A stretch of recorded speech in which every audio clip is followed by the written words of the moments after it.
efetivamente aproveitar as consequências positivas da evolução do nosso planeta e habitarem, então, um mundo onde as relações humanas sejam estabelecidas nesse outro plano de vibração. É que a mansuetude, ela é uma proposta que ela vem agir diretamente naquilo que diz respeito ainda a um comportamento violento nosso.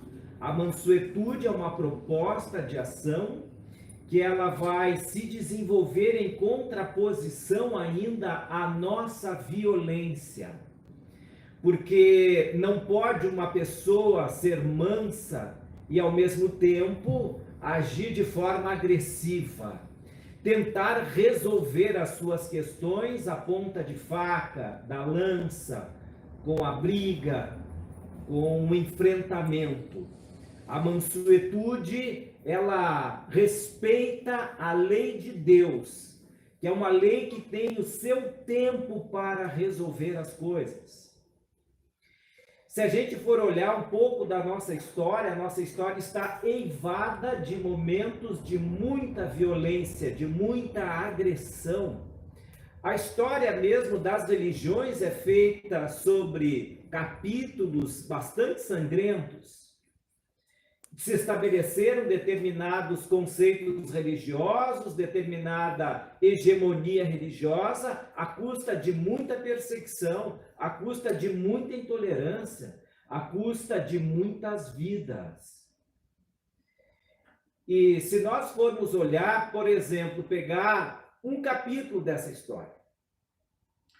Existiu na França, e principalmente na Europa, um período lá no século XV, e que havia uma disputa de poder entre católicos e protestantes. Essa disputa entre um conhecimento religioso se dava até mesmo das formas mais agressivas possíveis. A forma que se tinha para combater uma ideia era acabar com aquelas pessoas que pensavam dessa forma. Aniquilava-se por conta de uma ideia as pessoas. Então, teve um capítulo da nossa história, como Noite de São Bartolomeu, em que Catarina de Médici, que era a mãe do rei da França naquela época, promove, junto com outros conspiradores católicos, porque ela era católica, ela vinha de uma família, inclusive, de papas. Então, ela se via na contingência de que o catolicismo não retrocedesse em espaço. E ela almeja, então, através do consórcio da filha Margarida de Valois, que se casaria por interesse da coroa francesa com Henrique de Navarra, que era um protestante.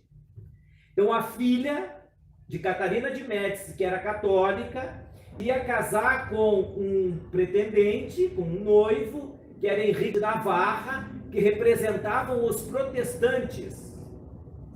Mas era interessante porque Catarina de Médici tinha dado aval a esse casamento, estava contente até mesmo com esse casamento. O que era de se esperar ao contrário, alguém que era católico, uma filha católica, fazer se unir a alguém que fosse protestante, mesmo que tivesse interesses da coroa, a mãe não se sentiria alegre, contente. Mas ela parecia estar. É que tinha um plano por trás disso tudo. Esse casamento se daria em Paris, se daria na Catedral de Notre-Dame, que pegou fogo uns anos atrás, reconstruíram novamente, pois nessa Catedral de Notre-Dame se deu o casamento de Margarida de Valois com Henrique de Navarra. E qual era a ideia de Catarina de Médici e de outros católicos que detestavam a presença cada vez maior dos protestantes na Europa? Era que aquele casamento fosse fisgado, uma isca, para atrair os protestantes até o solo francês. E aproveitar então que os convidados que vinham de outros lugares protestantes fossem então encurralados na cidade de Paris e levados à morte. E foi o que aconteceu. Durante uma semana, esse exército comandado por Catarina de Médici, de homens católicos, emboscaram os protestantes na cidade de Paris, mataram próximo, segundo algumas literaturas que contam esta página, em torno de 30 a 50 mil pessoas, por volta de uma semana, foram mortas por conta da ação de Catarina de Médici para emboscar os protestantes, de completa intolerância religiosa. Diz que o rio Sena ficou numa cor avermelhada, tamanha quantidade de sangue que escorria pelas ruas daquela cidade. Foi dantesco o quadro, terrível. Pessoas se aproveitaram daquela balbúrdia e começavam até mesmo a tirar a vida de outras por interesses pessoais. Já não era mais nenhuma busca por intolerância religiosa. Mas muitas pessoas, aproveitando aquele descontrole em Paris, mataram credores, mataram pessoas que não gostavam, aproveitaram aquela loucura coletiva, aquela insânia coletiva do povo, para tirar a vida de outras pessoas por completos interesses pessoais. E a gente tem que perceber uma coisa: a gente não pode ser ingênuo. Quando se tem um problema, um dos caminhos para resolver esse problema é através de uma violência. Ser violento. Se a gente tem um problema, esse problema é grave, às vezes uma das alternativas que surge à mente é procurar resolver esse problema de forma violenta. Porque aqueles que resolvem de forma violenta entendem que a resposta, ou pelo menos que o resultado desta ação violenta é rápida. A solução é rápida. Os católicos detestavam protestantes, protestantes detestavam católicos. Então, na visão daquele que age ainda sob o ímpeto da violência, entende que é mais fácil tirar da face da terra aqueles que pensam contrário. É mais fácil eu, como católico, tirar da face da terra aqueles que são protestantes. Porque com o tempo eles vão sucumbir a essa agressão. Então pensam que a solução é uma solução rápida. E ela é, de certo modo, ela é. A violência, ela tem esta característica de ser uma resposta rápida. Mas ela, se a gente olhar sob o prisma da eternidade, a violência é uma resposta rápida, mas é uma má resposta e ela dura por pouco tempo. Essa é a questão. Sempre quando a gente procurar agir com violência, a gente pode ter a ilusão de que estamos resolvendo rápido, mas estamos resolvendo mal e por pouco tempo.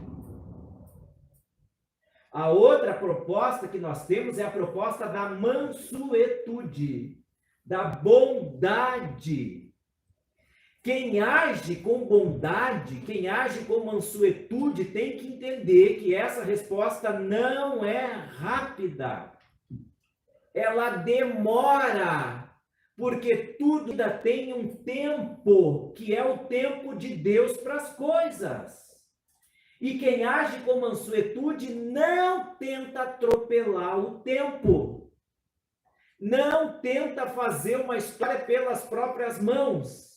A mansuetude entende, aceita, compreende. Sabe que a resposta que é através da mansuetude é uma resposta que vai levar tempo, mas que vai resolver bem e definitivamente uma situação. Esta é a diferença.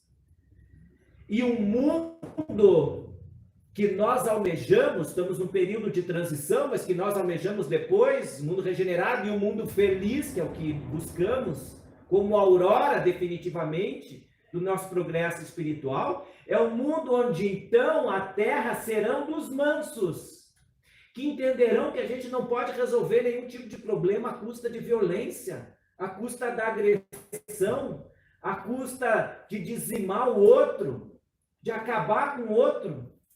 E esse acabar, a gente vai percebendo que com o tempo a violência tem várias formas de expressão. Não é apenas a violência para tirar a vida de alguém, mas às vezes a violência é para acabar com a reputação de alguém. E a gente usa a palavra, a gente usa a difamação, a calúnia. E aí a gente pode, agindo de forma premeditada, procurar acabar com a respeitabilidade de uma pessoa, a gente pode acabar com o caráter de alguém, com aquilo que a gente vai divulgar. Hoje a gente tem as mídias sociais que o que a gente lança ali vai para o mundo. Quantos vocês veem de situações que muitas vezes as pessoas chamam, uma das palavras que chamam dessas pessoas que tentam agredir os outros são os haters, não é? O hater. O hater é aquele que odeia. Ele vê alguém, uma pessoa pública, mas de repente ele julga de um ato que essa pessoa fez, que ela é completamente imoral, mas nem tem ela ainda a certeza daquilo que aconteceu e muito menos ela moral para poder julgar alguém. E ela vai lá e lança uma situação para manchar o caráter de alguém. Então isso é agir com violência. Essa pessoa não vai na casa dela, tacar fogo na casa, e querer a morte dela, perseguir para uma emboscada com ladrões, não é nisso. Mas ela é de uma violência tamanha para desmerecer o caráter daquela pessoa diante de milhares de outras pessoas, que vai levar depois um tempo enorme dessa pessoa tentar reparar isso. E os haters sempre existiram, não é só agora, na época da informática, sempre existiram. O Chico Xavier teve um sobrinho que teve um problema gravíssimo de caráter, que ele conseguiu espaço nos grandes meios de comunicação na época do Chico, dizendo que o Chico era um farsante. Vocês imaginem, o sobrinho dele vai em rede nacional, nas maiores revistas que tinham naquela época, Cruzeiro, e aí diz, olha, o que o meu tio faz é um embuste. Ele é uma pessoa muito inteligente, então ele grava alguns poemas, alguns sonetos, depois ele escreve, diz que é dos mortos, mas não existe isso. Eu vejo, eu estou lá com ele, eu sei como é que isso acontece, isso aí Então, era um prato cheio para as mídias naquela época. Tanto que, em razão disso, Chico se muda de Pedro Leopoldo também para Uberaba. Ele disse que era por conta de saúde e tal, mas era tamanho os problemas que ele acaba se mudando para Uberaba também, para tentar se desviar dessa situação. Então, vejam, há tantas formas da gente agir com violência. Quando a gente vê nas relações de emprego hoje, às vezes não é uma relação assim de uma agressão direta, mas como a gente chama assim de quando alguém desmerece o comportamento do outro, a gente fala de, como é que é, não sei o que, moral, assédio moral, obrigado. Assédio moral, não é isso? É uma violência que se faz. Alguém se julgando superior, tentando, sabe, acabar moralmente com aquela pessoa, dizer, tu não vale de nada, nada que tu faz é certo, não adianta te explicar. E aí vai, sabe, aquele assédio moral vai minando a pessoa. Isto é violência. Tanto que o mundo vai melhorando, porque vai vendo nessas atitudes uma atitude de violência e condenando também. Porque uma empresa hoje em dia que faz isso através de um dos seus funcionários, ela vai responder por isso. Porque não se pode praticar um assédio moral.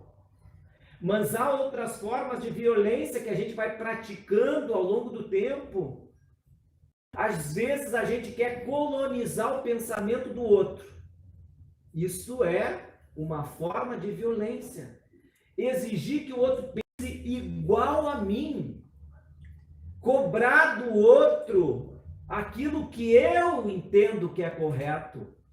Mas e seu juízo do comportamento do outro está errado, porque ele tem que pensar da forma como eu penso, porque da forma como eu penso é correto.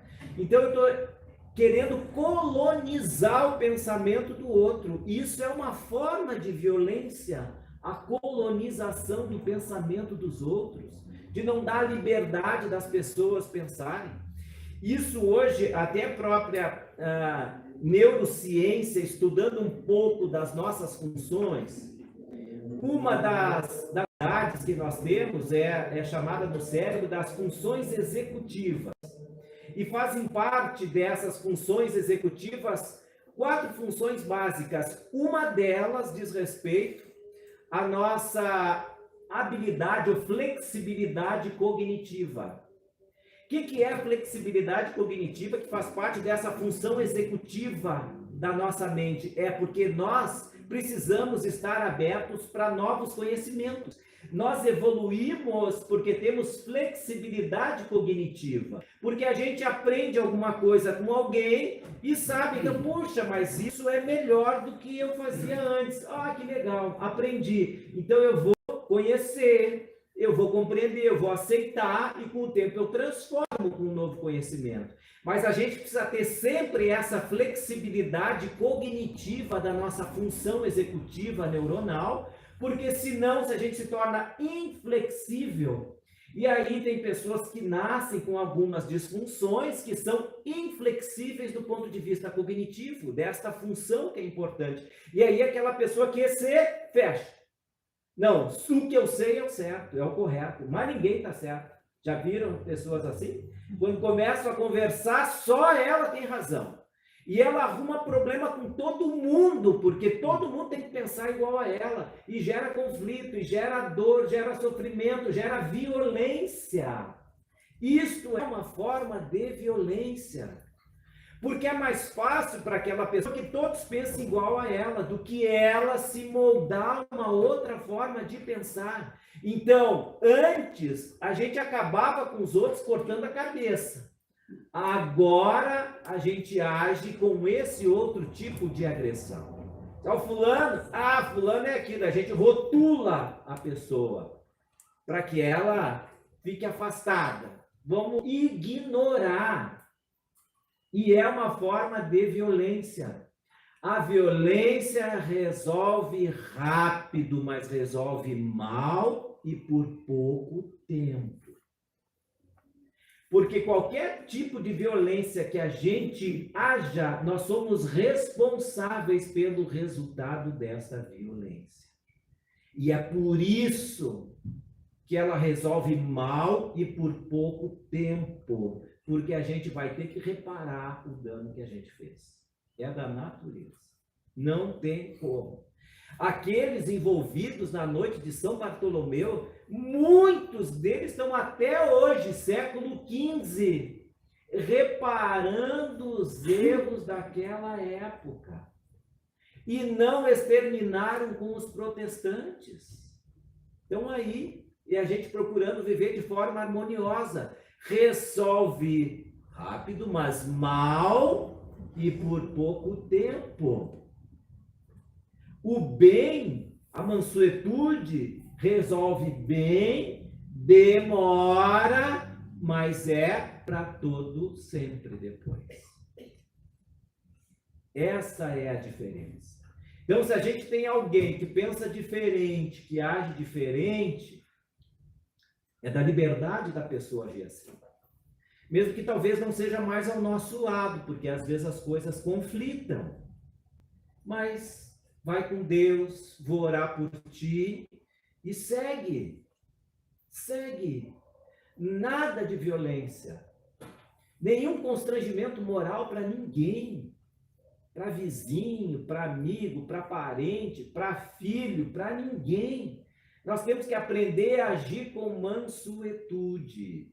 Os mansos herdarão a terra. A mansuetude resolve bem, leva tempo, por quê? Porque é no tempo de Deus. Olha, começou aquela intolerância religiosa lá, século XV.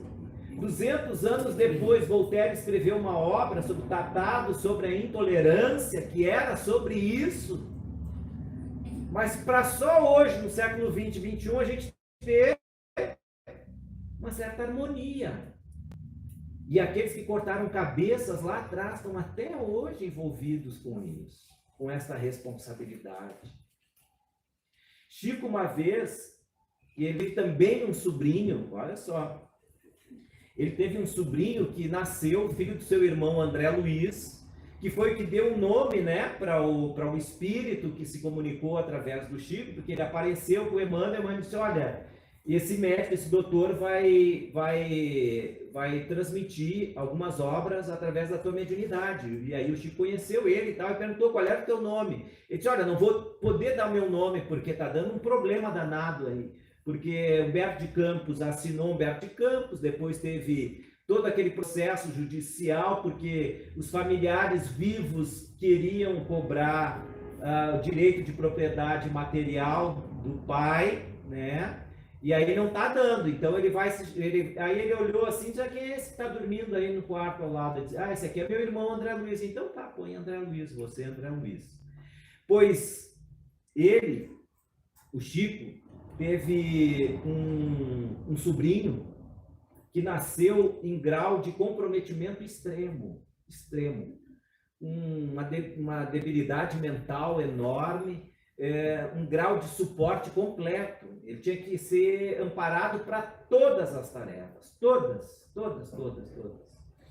E aí o Emmanuel disse para ele assim, diz, olha, esse que está vindo aí é um daqueles do tempo da Revolução Francesa que, tirava a cabeça a 3/4 das pessoas só porque pensavam de forma diferente da dele.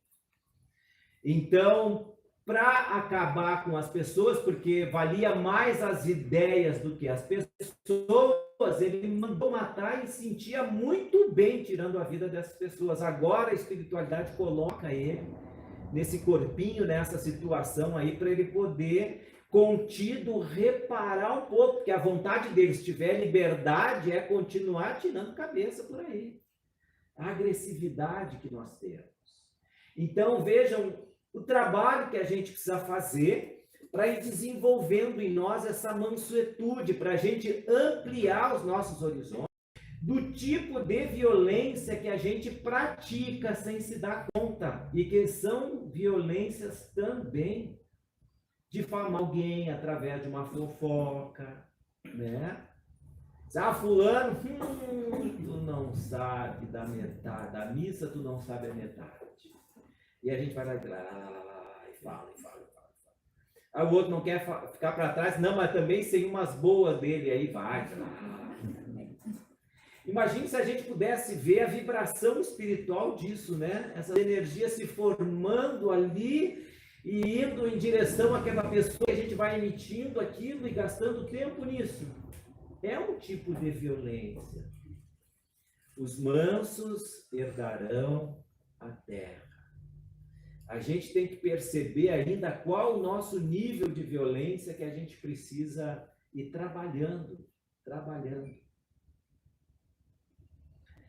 Uma outra situação é que nós somos espíritos ainda dentro desse processo que a gente tem que entender.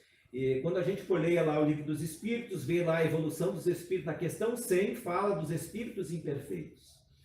E os espíritos imperfeitos está lá diz que quando a matéria sobrepuja o espírito, ou seja, para o espírito imperfeito é um grau de apropriação da matéria sobre o próprio espírito. Quando nós somos um espírito imperfeito, a matéria possui o espírito, não é o espírito que possui a matéria. Perceberam? Então, é quando a gente acha que nós somos esse corpo, porque é a matéria que possui o espírito. Isso é um espírito ainda imperfeito. A gente acha que está nesse corpo, que vai se manter nesse corpo, que as coisas vão ser assim para sempre. E a gente tenta se prolongar a vida. As coisas materiais é que nos têm, e não nós que temos elas. Elas é que nos possuem nessa condição. E às vezes isso leva um tempo para a gente acordar, para as pessoas acordarem. Quando estava na obra Libertação de André Luiz, tem a passagem lá do Espírito Gregório, né, que está lá no plano espiritual, comandando um grupo de espíritos imperfeitos lá. E quantos anos ele estava lá? E segundo o seria o Espírito de Gregório IX, o Papa Gregório IX. E a mãe dele ia sistematicamente, há mais de séculos, visitar o filho. E é só na obra Libertação, que é no ano 1940 e poucos, 50 e poucos, que ela chega para um instrutor lá e diz assim: olha, agora eu acho que está se dando um processo de transformação do meu filho, porque eu vejo nele um certo tédio da vida que ele está tendo lá, centenas de anos naquela condição. E a mãezinha esperando, sem violência, aguardando o tempo de Deus para que as coisas acontecessem naquela alma. E a gente vai percebendo que nós não fomos feitos para odiar. Já viram isso? Por isso que a gente passa mal quando a gente odeia. Porque nós não fomos feitos para odiar. Nós fomos feitos para amar. A nossa natureza é de amar. Quando a gente começa a odiar e pratica o ódio durante um longo tempo, a gente vai adoecendo mentalmente, depois vai adoecendo fisicamente. Tem pessoas que podem desencarnar por causa do ódio. Arruma lá uma complicação circulatória, coronariana, dá um infarto, a pessoa desencarna e vai ver, era pelo ódio que ela cultivou durante anos. Por que o corpo responde desta forma, de forma negativa? Porque nós não fomos feitos para odiar. Nós não temos reserva para ficar odiando durante muito tempo. A gente padece por causa disso. E porque nós não fomos feitos para odiar. A par de tudo isso, eu gostaria de trazer aqui um ensinamento muito bonito do Evangelho. Nós vamos encontrar na tradição hebraica 3 grandes festas entre os judeus. Eu quero falar de uma delas. A primeira delas é a festa da Páscoa, que fala da passagem, então, dos hebreus que saíram do Egito e foram em direção à Terra Prometida. Então, eles saíram da escravidão. Então, a Páscoa representa aquele período em que termina a tua expiação. É isso. A Páscoa, durante o período de escravidão, foi uma expiação ao povo hebreu. Quando tu sai de lá em direção a uma terra prometida, pronto, é a Páscoa, é a passagem, ou seja, acabou a tua expiação. A gente sai estropiado, né, cambaleando, os cabelos todos revoltados, assim, ó, puxa, acabou a minha expiação. A Páscoa é isso, é esse período. Depois tem uma outra festa, que é a festa do Pentecostes, que nesta festa, eles lembravam a Torá, os livros sagrados, os ensinamentos durante todo esse período. E a terceira das festas que nos interessa agora é a festa dos tabernáculos, ou das tendas, né? Na festa dos tabernáculos ou das tendas, os judeus se reuniam num determinado período lá do ano, saíam de casa e montavam tendas fora de casa, ou no terraço, ou no pátio da casa, ou alguns iam até Jerusalém e montavam suas tendas lá. Nessas grandes festas judaicas, Jerusalém chegava a ter 1 milhão de habitantes, era 10 vezes o número de habitantes da cidade. Então vocês imaginem a confusão que era na cidade, com 1 milhão, 10 vezes mais o número de pessoas que habitavam na cidade. Então, uma dessas passagens que acontece no tempo de Jesus e que nos interessa, é que Jesus está indo na festa das tendas com os apóstolos, e ele está saindo da Galiléia e indo em direção à Judéia. E é interessante nas passagens do Evangelho que a gente sempre vai ler assim, ó, subindo em direção a Jerusalém, descendo de Jerusalém a Jericó, por quê? Porque para eles Jerusalém é a cidade mais alta do mundo. Não é alta geograficamente, mas é do ponto de vista espiritual. Então, quem ia a Jerusalém sempre subia. A pessoa podia estar no Monte Himalaia. Se fosse a Jerusalém, ia subir. Porque é a cidade mais alta do ponto de vista espiritual. Então, sempre subindo. Então, os apóstolos com Jesus subiam em direção a Jerusalém, saíram da Galiléia, estavam passando pelas redondezas de Nazaré, e ali é um vale muito grande. E eles estão agora nesse vale e os discípulos estão olhando assim, bom, agora Jesus vai embalar. Agora que nós estamos no vale aqui, vamos seguir, porque é linha reta, né? Vamos aproveitar, mesmo que o calor que estivesse fazendo lá, que faz um calor danado, que diz que lá até as águias, quando voam, bate uma asa só. A outra é para se abanar de tamanho calor que é. Então eles estavam nesse vale, e aí Jesus para e diz assim, olha, nós vamos subir essa montanha aqui. Não, para aí, Jesus. Para aí. Vamos aproveitar o vale, vamos seguir em direção a Jerusalém. Tu quer subir montanha, mas nós estamos cansados, com fome. Não, nós vamos subir. A meio contragosto, os apóstolos subiram e era o Monte Tabor. Lá nesse Monte Tabor é que eles conseguiram ver o tamanho do Cristo, o tamanho da luz do Cristo, porque ele ali apareceu para ele como Cristo mesmo, não como Jesus que eles conheciam, mas como Cristo, que foi o momento da transfiguração que a gente lê na passagem evangélica. Então Jesus no Monte Tabor fez essa transfiguração, diz que brilhava mais do que o sol, e olha que brilhar, que nem o sol já é uma coisa difícil, brilhar mais do que o sol. E com o tempo eles viram ali junto com Jesus 2 mortos. Está lá na Bíblia, né? No Novo Testamento, morto mesmo.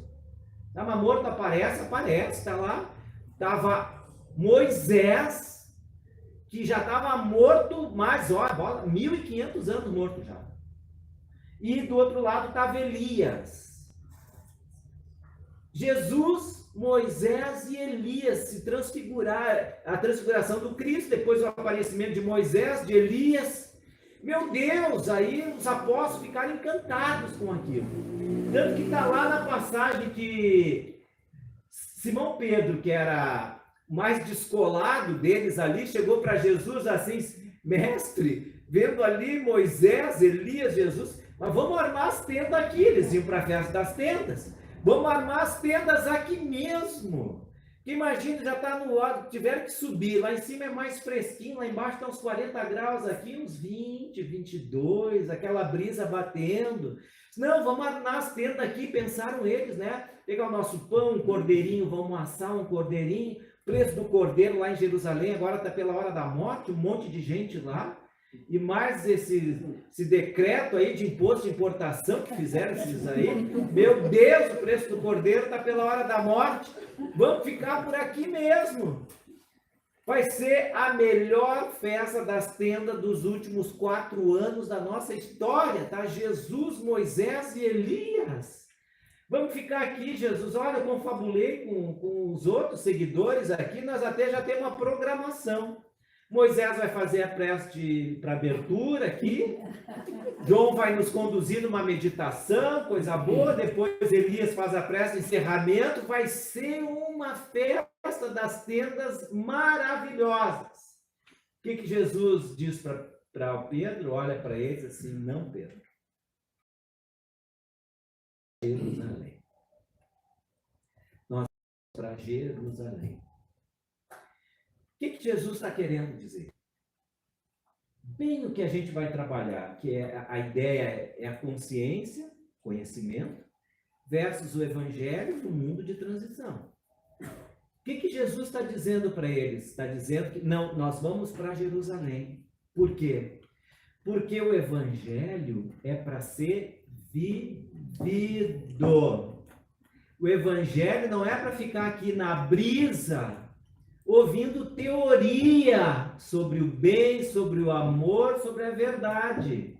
O evangelho é lá em Jerusalém.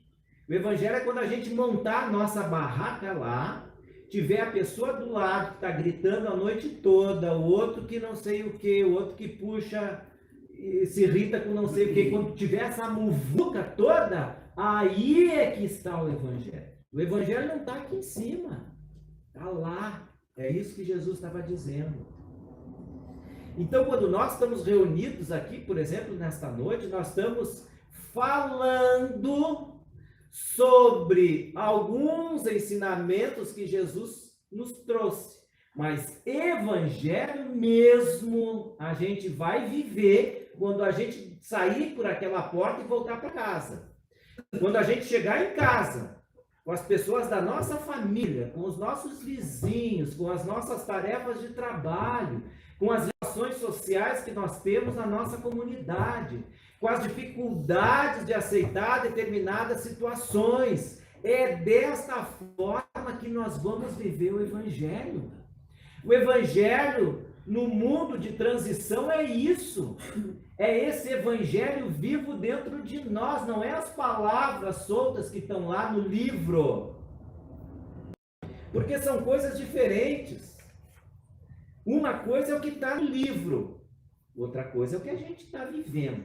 Quem a gente está seguindo? Porque quando a gente fala de seguir alguém que é o nosso guia, a gente está seguindo. A função de um guia, em primeiro lugar, é te levar a um lugar onde tu não conhece. Não é assim? Quando a gente contrata um guia, é porque a gente não conhece o lugar. E o guia vai te levar aonde tu não conhece. Tu não conhece. Não adianta contratar, ninguém vai contratar um guia e dizer, olha, eu vou contratar um guia aqui em Caxias, aí vai fazer uma semana de programação para nós. Qual é o primeiro dia? Tu vai ficar em Caxias. Tá bom. O segundo dia, continua em Caxias. No terceiro, Caxias. Quarto, quinto, sétimo dia em Caxias, depois tu vai embora. Não é guia, que guia é esse? Que não me levou a lugar nenhum, que não me mostrou o desconhecido. Então, o guia é aquele que te leva para um lugar que a gente não conhece. E a festa dos tabernáculos mostrava o seguinte, a festa das tendas. Nós estamos aqui de passagem. Por isso que eles montavam barraca fora da casa. Para passar, por quê? Pelas necessidades, pela fragilidade. Para mostrar que nós somos frágeis. Que a gente está aqui de passagem. A gente monta a tenda quando nasce, depois quando morreu, desmonta a tenda, pronto, acabou. Nós estamos aqui de passagem, nós somos passageiros. Olha que interessante que era a festa deles das tendas, para mostrar pelo menos uma vez por ano, olha, não esquece, tu é passageiro, tu não é dono de nada. Porque quando a gente encarna, a gente acha que a gente vai ficar aqui para sempre. A gente acha que vai ficar nesse corpo para sempre, a gente acha que vai permanecer no trabalho que a gente tem para sempre, que a gente nunca vai aposentar, que a gente acha que a nossa família vai ser aquela família para sempre, que os nosso patrimônio vão ser aqueles para sempre. Não é isso? A festa das tendas é para mostrar. Tu, eu, todos nós estamos aqui de passagem. Esta casa não me pertence, é a tenda lá fora, mostrando a nossa fragilidade. A qualquer hora, puf, a gente sai daqui. Qualquer hora a gente sai daqui. Nós estamos de passagem. Então é por isso que a gente precisa, nesse mundo de transição, estar alerta e escolher os enfrentamentos que nós vamos ter na nossa vida. Escolher as nossas batalhas. Tem uma historinha que é de uma parábola oriental que diz o seguinte: o tigre e o burro entraram numa grande discussão. Não se entendiam. Se machucaram, os dois se feriram por conta dessa agressão. Aí aconteceu que o tigre entrou na justiça contra o burro. Entrou na justiça. E quem era o juiz? O leão, o rei das selvas. Então lá na audiência está lá o tigre, o autor de um lado, o réu, que era o burro do outro. O juiz leão olha para o tigre e diz assim: tigre, por que tu moveu uma ação contra o burro? Aí o tigre se levantou, fez a defesa dele. Olha, porque o burro está me dizendo, porque ele perguntou assim, ó, nós estamos discutindo qual é a cor das folhas de uma árvore. E eu estou dizendo para ele, é verde. Aí o juiz olha para o burro e diz assim: burro, o que o senhor tem a dizer em sua defesa? O burro diz assim: olha, é azul. O tigre olhou e disse: mas é verde. E o burro: mas é azul. Aí o juiz chegou e disse assim: eu já estou em condições de proferir a sentença aqui. Decido que quem tem razão é o burro. Condeno o tigre a 5 salários mínimos de dano moral, mais R$1.000 de multa. O tigre não gostou da sentença, disse assim: mas, juiz, excelência, com todo respeito, mas o senhor me dizer que eu estou equivocado, está certo, é o burro? Mas eu quero saber a justificativa dessa sentença. E diz assim: é porque tu está discutindo com um burro. É por isso. Está sendo condenado porque tu está discutindo com um burro. Então, essa lição vem para nós o seguinte: a gente tem que escolher muito bem as nossas batalhas num mundo de transição. Não vamos dar uma de tigre. Não vamos, porque a gente perde tempo. Nós estamos aqui de passagem. Vamos lembrar a festa das tendas. Jesus está lá com os apóstolos. Vamos ficar aqui? Não vamos falar. O evangelho é vivido. Então nós vamos viver o evangelho. Não tem alguém que está com a cabeça extremamente dura no pensamento? Deixa, nada de violência. Passa, ora. Não vamos gastar o nosso tempo. Como é que a gente pode descobrir se uma coisa vale o tempo que a gente vai perder ou não vale? Porque às vezes a gente pode gastar uma manhã inteira, às vezes um domingo inteiro, brigando com alguém por uma coisa que não tem nenhuma importância na nossa vida. Então isso não é nada importante para a minha existência. Como é que a gente pode se dar conta disso? Tem uma outra anedota, que é o seguinte: chegou o compadre na casa do compadre, chegou lá e bateu lá: bom dia, compadre tá? Não tá. Onde é que o compadre foi? Num velório. Aí o compadre vai demorar? A pessoa diz: eu acho que vai, porque o velório é dele. Acho que vai demorar, o velório é dele. Então assim, ó, a gente tem que pensar, se eu vou escolher uma batalha na minha vida. Aí, se eu pensar assim: bom, mas se a minha morte for agora, eu vou continuar insistindo nisso? Ah, não, mas se eu morrer agora, eu não vou continuar. Se eu vou estacionar, um carro passa na minha frente, assim, eu estou me preparando, ele vai estacionar, diz: ah, não, esse cara vai ouvir hoje, eu vou sair do carro. Não, mas para aí, ó. Mas se eu for morrer agora, se eu souber que eu vou morrer agora, eu quero morrer assim, desse jeito, discutindo com o outro, perdendo meu tempo. Ah, não, eu tenho coisa para fazer. Vou fazer outras coisas. Por quê? Porque se a gente fizer o que tem que fazer, até a hora da morte a gente adia, né? Porque às vezes chega e diz: ó, tu vai morrer, tá bom, vai preparando a coroa de flor lá, mas antes eu vou resolver isso aqui primeiro. Antes eu vou lá, tá, depois eu volto e vou morrer, não tem problema nenhuma. Até adiar, às vezes a gente pode adiar, se a gente está no enfrentamento positivo de alguma coisa da vida. Então é isso, a gente tem que perceber, isso vale a pena. Vale a pena eu discutir por isso, vale a pena eu brigar por essa situação, vale a pena impor o meu pensamento por causa disso. A vida é passageira. Uma hora a gente está aqui, já, daqui a pouco não está mais, a tenda já tem que desmontar, olha, está na hora de desmontar a tua tenda. E aí? Como é que a gente está? Viver um mundo de transição é a gente escolher as nossas batalhas. Não perder tempo com as distrações que vão nos tirar. Porque essa é a hora que tem muita balbúrdia, muito barulho. E que nos chama muito a atenção. E quando vê, a gente está perdendo tempo com tanta coisa fria, sem atenção nenhuma. Porque nós temos que aprender a viver o Evangelho. E outra coisa interessante, o Evangelho, se a gente pensar bem, isso o Haroldo disse conversando com um pastor, ele disse que aprendeu com um pastor. Que ele foi almoçar com um pastor e aí ele foi puxar uma conversa em torno do Evangelho e diz assim, não, porque lá o verbo diz assim, ele quis usar a mesma referência de palavras do pastor, né? Porque o verbo, e aí o pastor disse para ele, não, verbo não. Não, mas está lá na Bíblia. Ele diz, não, tu está equivocado, Haroldo, disse para o Haroldo. Não. Eu, Haroldo, não sigo a letra.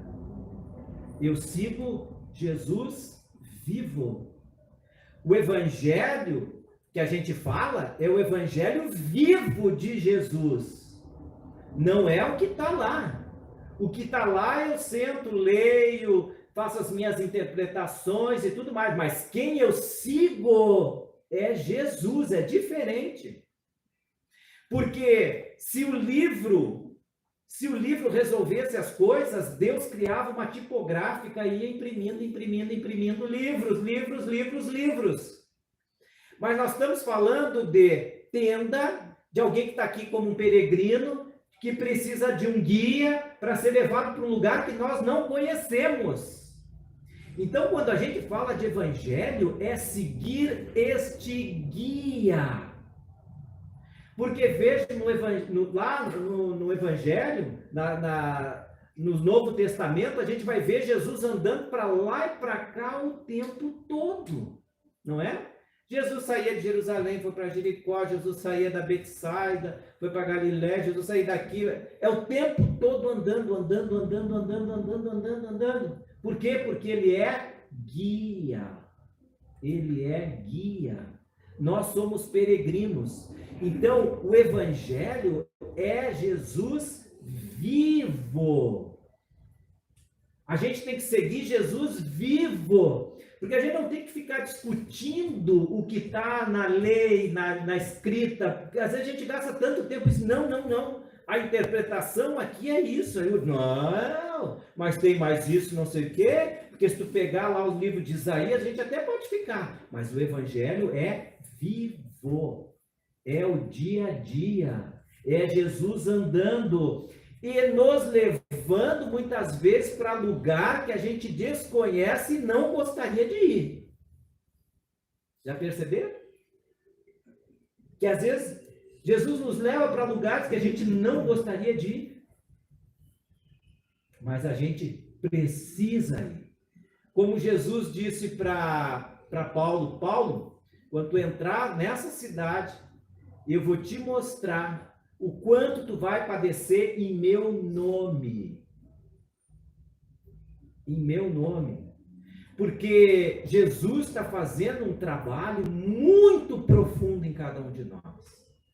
Porque a gente lê na biografia de Jesus, que são dos 4 evangelistas, Jesus curando paralíticos, Jesus curando cegos, mas a cegueira que Jesus cura não é a cegueira material, não.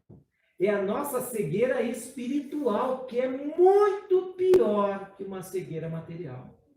Porque já viram que aquele que é deficiente material, ele pelo menos, ele sabe da deficiência dele. Ele pega auxílio de um cão-guia, pede ajuda para alguém, ele sabe das suas limitações e vai em busca da ajuda. O cego espiritual acha que está enxergando. Nós achamos que estamos enxergando e curar essa cegueira é muito mais difícil. Quando Jesus está lá na sinagoga e tem um sábado que ele cura uma pessoa que tem uma mão mirrada, a mão mirrada é do espírito que nunca abre essa mão para ajudar ninguém. É isso que é curar a mão mirrada. É aquele que tu pede assim, ó, tu pode ajudar aqui? Não dá agora. Mas e depois outra vez? Não, nunca pode, nunca ajuda, nunca está disponível, só está pensando nele. Este é o que tem a mão mirrada.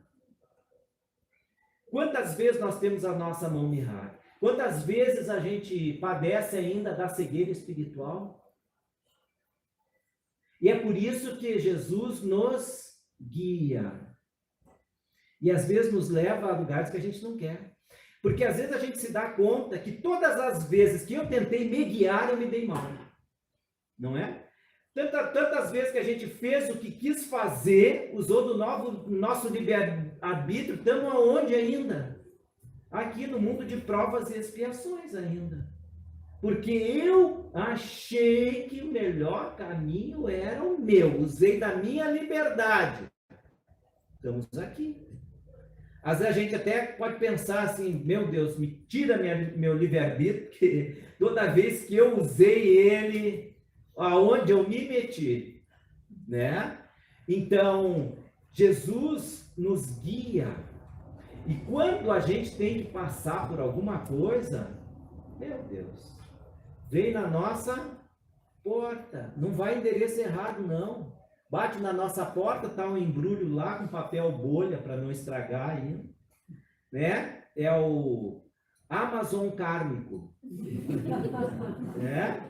Ele chega para nós certinho. O que é nosso, de bom ou de ruim. De bom ou de ruim.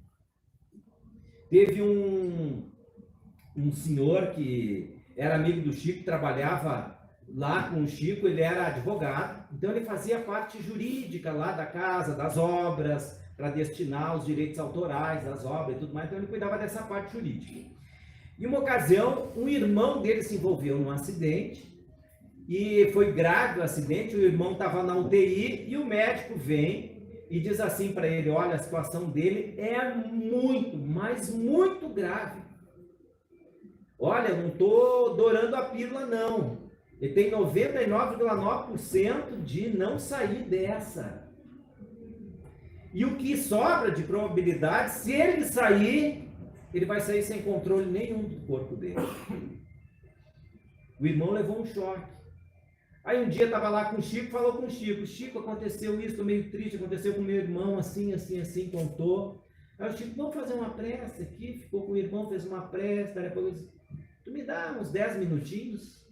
Dou.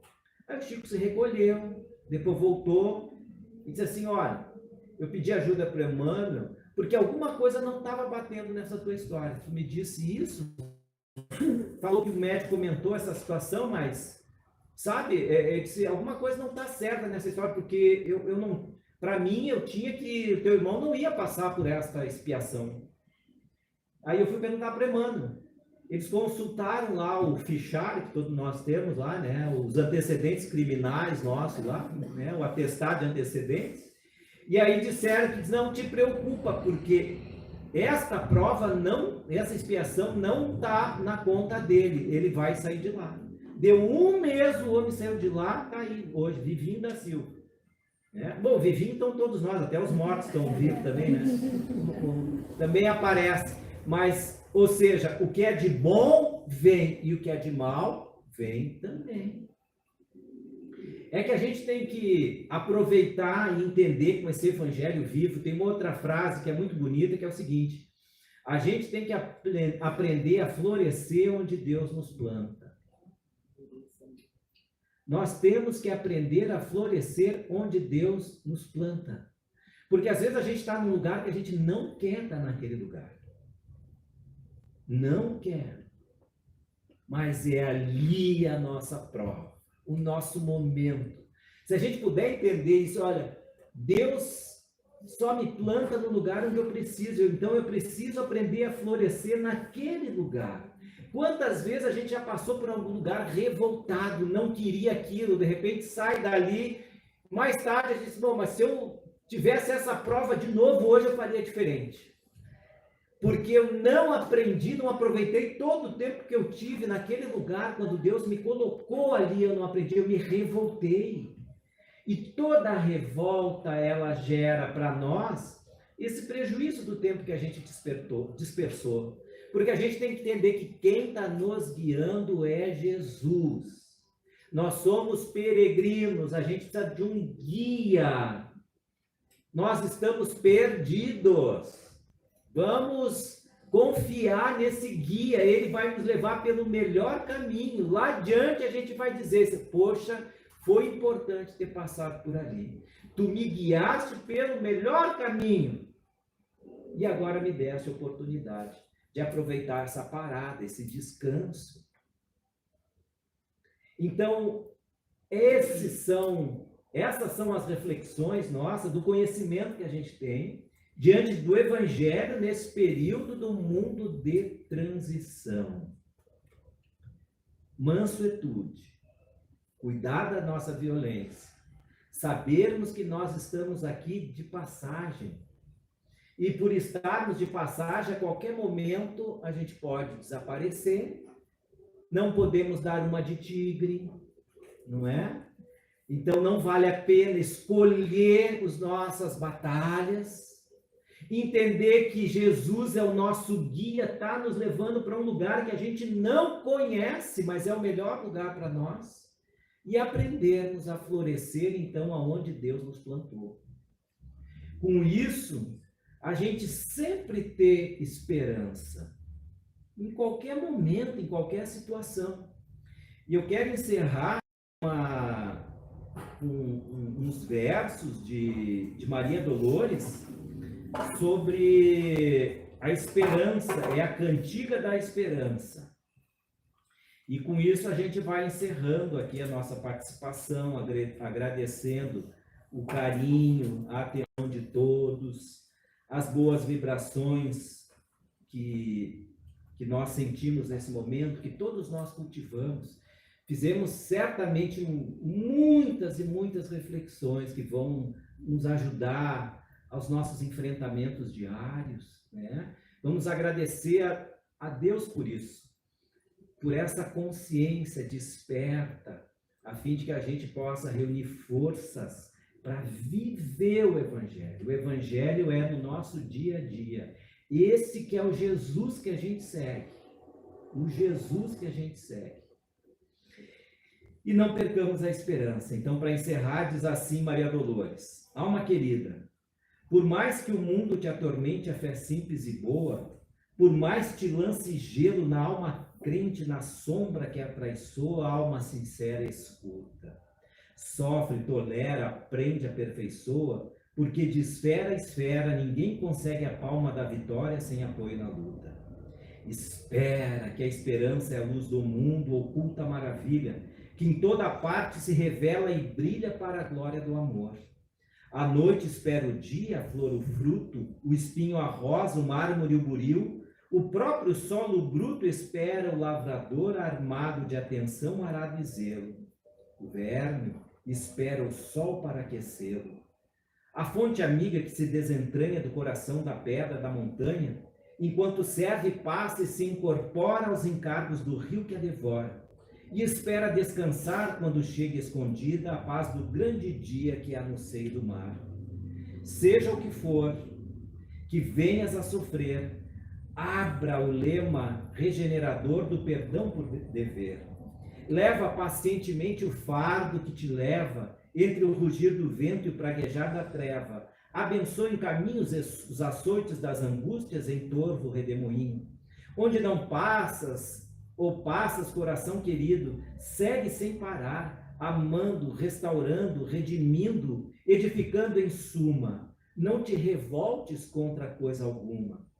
Ao vir a tarde mansa na doce quietação crepuscular, quando a graça do corpo tomba e finda, verás que foi alta, nobre e linda a aventura de esperar.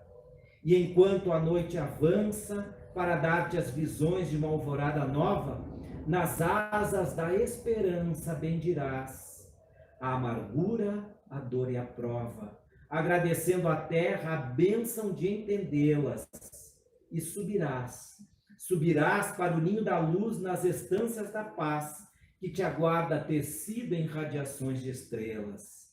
Então compreenderás que além do mais além, no coração da altura, Deus trabalha, Deus sonha, Deus procura, Deus também espera.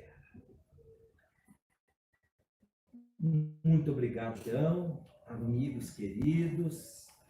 Vamos agradecer a Jesus essa oportunidade maravilhosa. Vamos nos preparar para a nossa oração, enquanto os trabalhadores e médicos da casa se posicionam ao passo espiritual.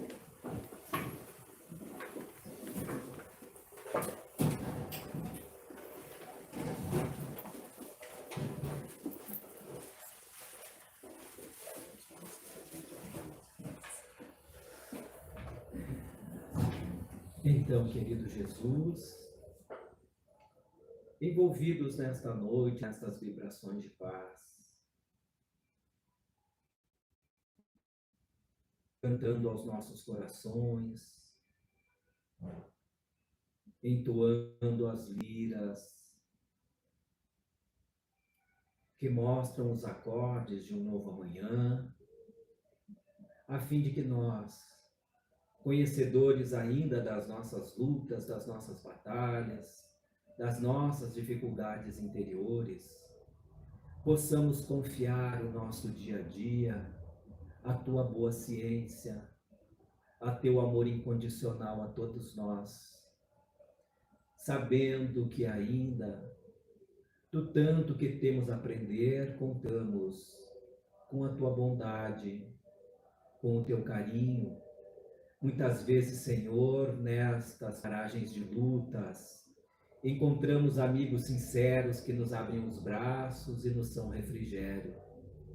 Abençoa, Senhor, aqueles que também, embora as suas dores partilham conosco esta estrada, às vezes íngreme e difícil, mas em razão do nosso próprio descuido, assim as deixamos, para vivermos logo ali adiante, num mundo alvissareiro de muita paz, onde a bondade no coração das criaturas seja a virtude por excelência, e assim possamos auferir, depois de milênios em conta, das feridas, dos lugares difíceis que passamos, a beleza destas moradas, porque definitivamente o reino de Deus se fez em nós. A nossa consciência está tranquila para viver nesse ambiente de paz. E assim é, Senhor, para todas as almas, todas as criaturas. Então, que possamos ser ativos no bem, calando nos momentos difíceis, mesmo que sejamos injustiçados. Mesmo que contra nós lancem calúnias, quando a verdade é precisa ser dita, é porque nós estamos perdidos, efetivamente. A verdade, assim como Jesus, questionado por Pilatos, que dissesse a ele toda a verdade, Jesus calou-se, porque a verdade não precisa ser dita. Ela precisa ser sentida, vivida. Então, dá-nos, Senhor, a consciência do bem, do Evangelho vivo, para vivermos nossos dias neste belo trabalho de construção de nós mesmos, a serviço do bem e do amor. E que possamos retornar às nossas casas, aos nossos lares, aos nossos destinos, levando muita paz em nossos corações, agradecidos por esta noite, por tanto que recebemos de Ti. Muito obrigado, Senhor, e que assim possa ser.